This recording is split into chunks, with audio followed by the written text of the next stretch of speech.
आंख कान मुख बंद कराओ, अनहद झिंगा शब्द सुनाओ। यानी पहले अपनी आंख को बंद करो, अपने मुख को बंद करो, दोनों उंगली कानों में डाल करके ये कानों को बंद कर लो और ऊंचे से ऊंचा ध्यान दे करके उस आवाज को सुनने की कोशिश करो। प्रेमी भाई बहनों, जब आप उस आवाज को सुनोगे तो आपको भी वो नशा चढ़ जाएगा, क्योंकि उस आवाज में चुंबक है। जब आप उस आवाज को सुनोगे तो वो आवाज आपको अपनी ओर खींचेगी, और जब खिंचाव होगा तो जीवात्मा का फैला हुआ प्रकाश 9 दरवाजों से सिमटने लगेगा। अब ये 9 दरवाजे कौन कौन से हैं? देखो प्रेमी भाई बहनों, अच्छी तरह समझिएगा। ये बहुत बड़ा विज्ञान है।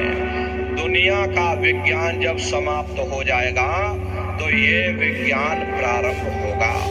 तो 9 दरवाजे कौन कौन से हैं? 2 आंख, 2 कान, 2 नाक के सुराख, 1 मुंह और 2 मलमूत्र का रास्ता। ये शरीर के 9 दरवाजे हैं। सबसे पहला दरवाजा गुदा चक्र आता है। गुदा चक्र में गणेश जी वास करते हैं। गणेश जी वहाँ के मालिक हैं। ये 4 तल का कवल है। यहाँ पर पृथ्वी तत्व पाया जाता। उसके ऊपर इंद्रिय चक्र आता। इंद्रिय चक्र में ब्रह्मा जी वास करते हैं। ये 6 तल का कवल है। यहाँ पर जल तत्व पाया जाता। उसके ऊपर ये नाभि चक्र आता है। नाभि चक्र में विष्णु जी वास करते हैं। ये 8 दल का कवल है। यहाँ पर अग्नि तत्व पाया जाता। उसके ऊपर ये हृदय चक्र आता। हृदय चक्र में शिव जी वास करते हैं। ये 12 दल का कवल है। यहाँ पर वायु तत्व पाया जाता। हरे वास तो वो ऊपरी मंडलों में करते हैं, लेकिन उनका प्रकाश, उनकी किरणें इन चक्रों पर पड़ती है। उसी के ऊपर एक कंठ चक्र आता है। यहाँ पर आद्या महाशक्ति की किरणें पड़ती हैं और ये 16 दल का कवल है। और आप सबसे ऊपर, तुम्हारी जीवात्मा सबसे ऊपर दोनों आंखों के मध्य भाग में बैठी है, जहाँ पर देवियां बिंदी लगाती हैं और पुरुष जहाँ पर टीका लगाते हैं।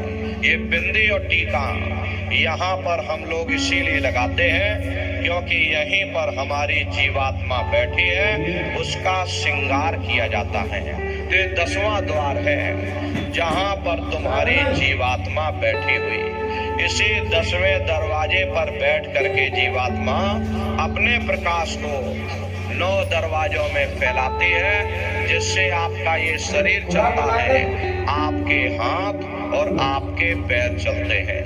जब आप भजन करोगे और घंटे संग की आवाज को सुनोगे तो उस आवाज में चुंबक है। वो आवाज आपको अपनी ओर खींचेगी, और जब खिंचाव होगा तो जीवात्मा का फैला हुआ प्रकाश 9 दरवाजों से सिमट करके यही 10वें दरवाजे पर इकट्ठा हो जाएगा। और जैसे ही यहाँ पर इकट्ठा हुआ, तुरंत शब्द जीवात्मा को खींच करके इस शरीर से बाहर कर देगा। फिर आप अपनी आंखों से देखिएगा कि हमारा शरीर ये है और हम ये खड़े हैं। आप अपने शरीर से अलग हो जाओगे। जैसे चिड़िया होती है, चिड़िया घोंसले से निकल करके आसमानों की उड़ान भरती है और शाम को फिर अपने घोंसले में आ जाती है। ऐसे ही तुम्हारी जीवात्मा इस शरीर रूपी घोंसले से निकल करके ब्रह्मांडों की सैर करेगी, देवी देवताओं के दर्शन करेगी, राम और कृष्ण के दर्शन करेगी, और घूम करके फिर अपने शरीर रूपी घोंसले में वापस चली आएगी। प्रेमी भाई बहनों, ये ब्रह्मा विष्णु महादेव जिनकी सारी दुनिया पूजा करती है, आप सभी लोग ब्रह्मा विष्णु महादेव की पूजा करते हो, लेकिन कभी आपने विचार नहीं किया कि भाई जिनकी हम पूजा कर रहे, आखिर ये लोग हैं कौन? ये कहाँ पर रहते हैं? ये क्या काम करते हैं? हर इनके माँ बाप कौन है? राम कौन है? कृष्ण कौन है? ईश्वर कौन है, ब्रह्म कौन है, पार ब्रह्म कौन है, ये कहाँ पर रहते हैं, तो जरा संक्षिप्त में आप समझिएगा। क्योंकि अगर हम इसका वर्णन करेंगे तो लाखों वर्ष लग जाएंगे, एक लोक का वर्णन नहीं हो सकता। इतने विशाल लोकों पर बने हुए, लेकिन संक्षिप्त में आपको बता रहे कि किन किन मंडलों को पार करते हुए तुम्हारी ये जीवात्मा अपने 5वें मंडल पर यानी कि सचखंड में पहुंचेगी। प्रेमी भाई बहनों, जब आप भजन करोगे और घंटे शंख की आवाज को पकड़ करके जब आप शरीर रूपी घोंसले से बाहर निकल जाओगे, तो उसी शब्द को पकड़ करके ये जीवात्मा ब्रह्मांडों की चढ़ाई करती है। पलक झपकते यह जीवात्मा खरबों योजन ऊपर चली जाती है। ये सूरज चांद सितारों को पार करने के बाद सबसे पहले जो आपको लोक मिलेगा उसे महात्माओं ने शिवलोक कहा। शिवलोक तमोगुणी स्थान है, वहाँ के मालिक शिव जी हैं, वो पार्वती जी के साथ उस लोक में विराजमान है। चैतन्य धार जो ऊपर से नीचे आ रही, जिसे महात्माओं ने गंगा कहा, वह अपना केंद्र बिंदु शिवलोक को बनाती है। इसीलिए शिव जी की जटा में गंगा दर्शाई जाती है। इस लोक में असंख्य जीवात्माएं रहती हैं। ये सभी जीवात्माएं शिव स्वरूप में मौजूद होती हैं। जब आप वहां पहुंचोगे और शिव जी का जब दर्शन करोगे तो आपका स्वरूप भी शिव के समान यानी शिव स्वरूप हो जाएगा। शिव जी का दर्शन करने के बाद में फिर जब आप ऊपर चढ़ोगे, उसी के ऊपर ब्रह्मा जी का लोक आएगा। ब्रह्मा जी का लोक वो रजोगुणी स्थान है, वहाँ के मालिक ब्रह्मा जी हैं। वो गायत्री, सावित्री और सरस्वती के साथ उस लोक में विराजमान है। वहाँ पर वेद ध्वनियाँ सदा उस लोक में उच्चारण होती रहती। और ब्रह्मा जी का दर्शन करने के बाद में फिर घंटे और शंख की आवाज को पकड़ करके फिर जब आप ऊपर चढ़ोगे, उसी के ऊपर विष्णु लोक आएगा। विष्णु लोक वो सतोगुणी स्थान है, वहाँ के मालिक विष्णु जी हैं। उनका बड़ा मनमोहक स्वरूप है। उनकी 4 भुजाएं हैं और चारों भुजाओं में शंख, गदा, पद्म और चक्र सुशोभित है। और आप क्षीर सागर में लक्ष्मी जी के साथ विराजमान हैं।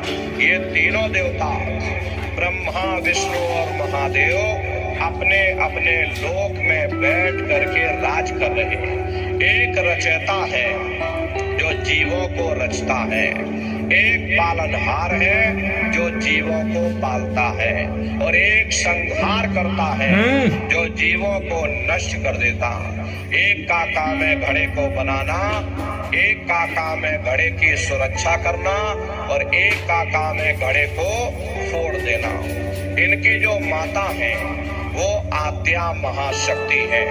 ब्रह्मा, विष्णु, महादेव लोक के ऊपर वो आद्या महाशक्ति का लोक आता है। और उसी लोक को पार करने के बाद में सबसे पहला देश पड़ता है, या यूं कह लीजिए कि पहली राजधानी पड़ती है, जिसे महात्माओं ने सहस दल कवल कहा। वो राजधानी है। ये ब्रह्मा, विष्णु, महादेव के जो लोक हैं, उस राजधानी के अंतर्गत आने वाले जिले हैं। आप इस तरह से समझिए, जैसे आपके उत्तर प्रदेश की राजधानी लखनऊ है, गोरखपुर आपका जिला है, इसी तरह प्रेमी भाई बहनों वो सहस्त्र कवल राजधानी है।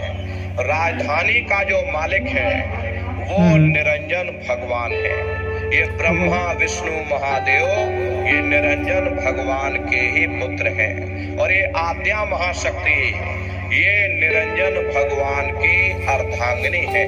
निरंजन भगवान स्वयं तीनों लोकों के मालिक हैं। उन्हीं को त्रिलोकीनाथ कहा गया। हिंदू उन्हीं को परमात्मा कहते हैं, मुसलमान उन्हीं को खुदा कहते हैं, ईसाई उन्हीं को गॉड कहते हैं। ये जल एक है, चाहे जल को आप पानी कह लो, चाहे वाटर कह लो, या चाहे नीर कह लो। इसी तरह प्रेमी भाई बहनों, वो परमात्मा एक है।